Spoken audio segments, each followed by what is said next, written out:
सबकी कुर्बानी समान है, एक उद्देश्य और लक्ष्य के लिए सब लोगों ने अपनी शहीदी दिया है, तो सबका सम्मान भी बराबर ही होना चाहिए, जाति के आधार पर नहीं होना चाहिए। मात्र 13 वर्ष की 4 महीने की आयु थी उनकी, तो उनको भारत रत्न दिया जाए और उन जैसे सभी शहीदों को दिल्ली की संसद भवन में उनके मौखिक में तो योगी और मोदी ने क्या क्या नहीं कहा, 15 लाख आएंगे, किसानों की आय दोगुना, कुछ हुआ क्या? हम खैर राजनीतिक विषय पे नहीं जाना चाहते हैं, ये मौखिक वाले बाद में है। अगर चंद्रशेखर आजाद जी का योगदान है तो वहां पर शहीद होने वालों में नथु धोबी जी भी हैं, दुलिया धोबी जी भी हैं, बुद्धराम वाल्मीकि जी भी हैं, मंगल मोची जी भी हैं, दुर्गा दास जी भी हैं। उनका इतिहास समाज में जन्मी वीरांगना उदा देवी पासी जी, जिन्होंने पीपल के पेड़ में चढ़ करके 36 अंग्रेजों को मौत के घाट उतार दिया था। बाद में उनको अंग्रेजों ने गोरखपुर के भटहर चौराहे पे है, जहाँ पे शहीद का रथ यात्रा जो है 75 जिलों में पहुंचने वाला है और ये रथ यात्रा जो है आज भटहर चौराहे पे पहुंचा हुआ है। पहले मैं ये तस्वीरें आपको दिखा देना चाहता हूँ, थोड़ा कैमरामैन सहयोगी इधर आ जाए।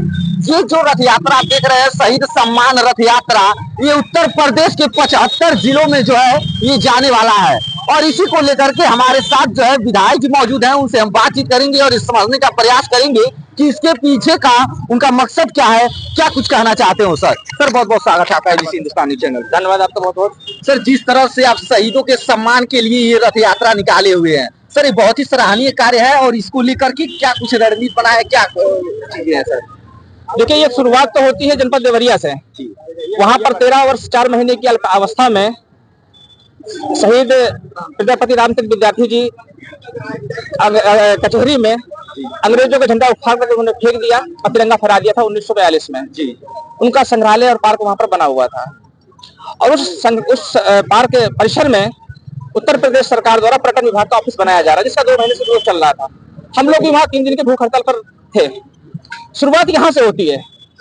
आखिरकार क्या कारण है कि जिस व्यक्ति ने अपना सर्वोच्च बलिदान देते हुए मात्र 13 वर्ष 4 महीने की उम्र में वो शहीद हो गए और ऐसे ही तमाम वीर नौजवानों की शहादत की वजह से आज हमारा भारत देश आजाद हो पाया और आजाद देश के प्रधानमंत्री श्री नरेंद्र मोदी जी हैं। परंतु क्या कारण है कि उन शहीदों की उपेक्षा किया जा रहा है, उनको अपमान किया जा रहा है। तो जब ये शुरुआत हम लोग करते हैं, तो जब हम लखनऊ पहुंचते हैं तो देखते हैं कि लखनऊ में पासी समाज में जन्मी वीरांगना उदा देवी पासी जी, जिन्होंने पीपल के पेड़ में चढ़ करके 36 अंग्रेजों को मौत के घाट उतार दिया था। बाद में उनको अंग्रेजों ने शहीद कर दिया था। इसी तरीके से जब हम झांसी पहुंचते हैं तो जिस तरीके से झांसी की रानी लक्ष्मीबाई जी का इतिहास गौरवशाली है, तो उससे कहीं कमजोर कोरी बिरादरी में जन्मी झलकारी बाई जी का भी नहीं है। उन्होंने भी अंग्रेजों के छक्के छुड़ा दिए थे। ठीक इसी तरीके से जब हम उत्तराखंड की तरफ बढ़ते हैं तो सैनी समाज में जन्मे उद्धम सिंह सैनी जी, जो इंग्लैंड में कई सालों तक प्राइवेट नौकरी करके चाय की दुकान में, उन्होंने वहां पर जा करके जनरल को इंग्लैंड में गोली मारी और वो भागे नहीं, उन्होंने अपनी गिरफ्तारी ली और बाद में वहां अंग्रेजों ने उनको शहीद कर दिया, उनको फांसी हुई।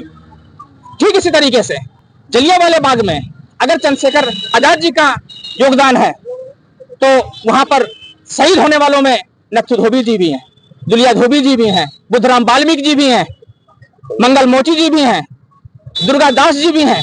तो उनका इतिहास क्यों छिपाया जा रहा है? कारण क्या है कि अब तक केंद्र सरकार जो SC ST OBC के या अल्पसंख्यक समाज के जो शहीद रहे हैं उनका इतिहास उजागर क्यों नहीं कर रही है?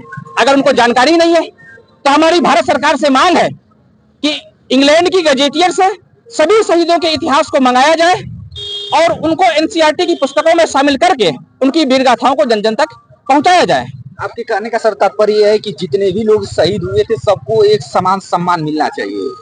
बिल्कुल, जब सबकी कुर्बानी समान है, एक उद्देश्य और लक्ष्य के लिए सब लोगों ने अपनी शहीदी दिया है, तो सबका सम्मान भी बराबर ही होना चाहिए, जाति के आधार पर नहीं होना चाहिए।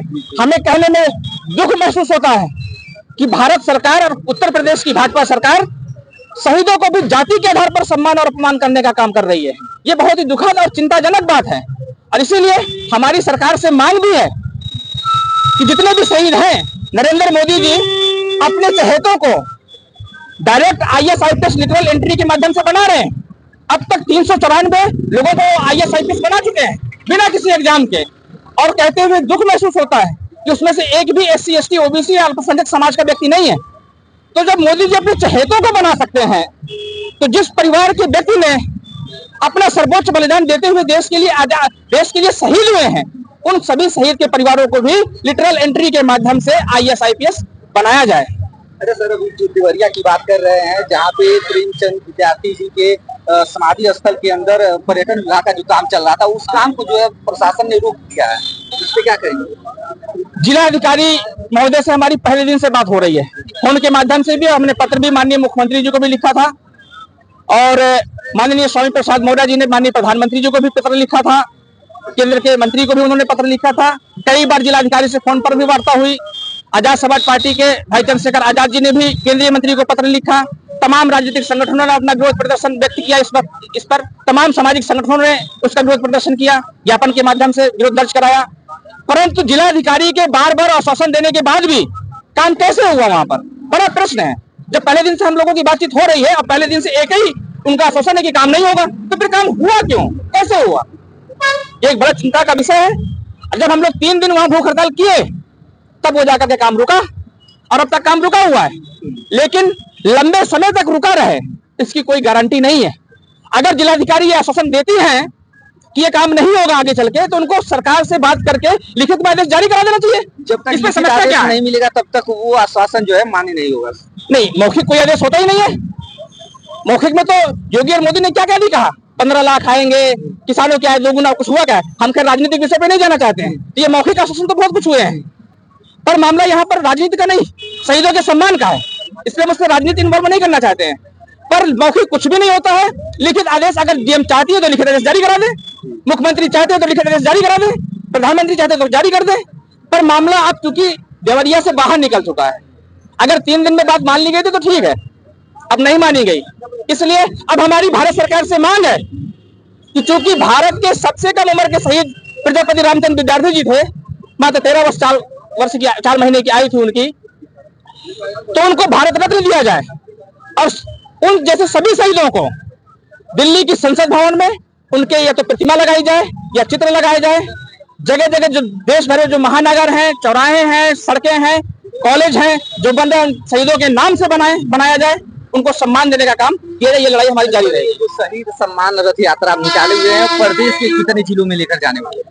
उत्तर प्रदेश के सभी 75 जनपदों में ये शहीद सम्मान रथ यात्रा जाएगा। आज यात्रा का 3रा दिन है और आज हम लोग देवरिया से शुरू किए थे, कुशीनगर, महाराजगंज होते हुए आज हम लोग गोरखपुर में प्रवेश कर रही है यात्रा। बॉर्डर पे ही आपने सभी साथियों ने यहाँ पर रिसीव किया, स्वागत किया और सबने शहीदों के प्रति सच्ची श्रद्धांजलि अर्पित करी है। हम सभी साथियों का धन्यवाद देते हैं। आप सभी इस मुहिम में अहम हिस्सा हैं। आप हमारी बात को सरकार तक सोशल मीडिया के माध्यम से, इलेक्ट्रॉनिक मीडिया के माध्यम से पब्लिक तक पहुंचाने का काम कर रहे हैं। मैं आप सभी को भी बहुत बहुत धन्यवाद देता हूं। तो आप देख पा रहे हैं कि जहां भी ये इनकी रथ यात्रा जा रही है शहीदों की, वहां पर इनका भव्य स्वागत भी किया जा रहा है।